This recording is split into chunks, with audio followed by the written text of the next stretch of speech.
Breaking overnight now, the Israeli military bracing for a new round of protests along the Gaza border. It has been a Friday afternoon repeatedly going back months now where there has been action, but Hamas has made some news here, and Mike Tobin has the latest on all that. He's in Jerusalem. Mike, what's happening?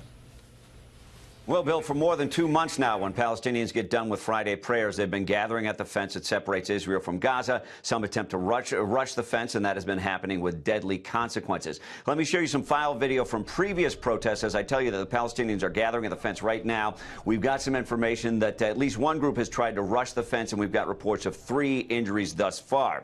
Now it is the third Friday in Ramadan. Observant Palestinians go to the mosque. They have their big meal to break the fast, and we'll see how big the crowd gets after that. Things got tense this week when Islamic Jihad and militants in Gaza fired a barrage of mortars into Israel.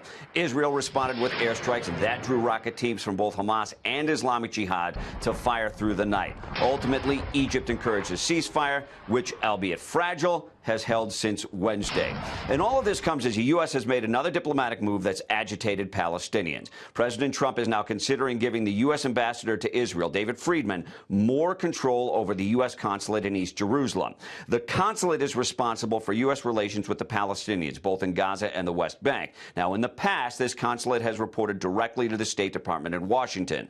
Now, communication will be filtered through the embassy in Jerusalem, and it's particularly aggravating to Palestinians because the current U.S. ambassador is staunchly pro-Israel and supportive of the West Bank settler movement. I just spoke with a senior Palestinian leader, Dr. Hanan Nashrawi, who said that this shows that the peace efforts are dead, as well as a two-state solution.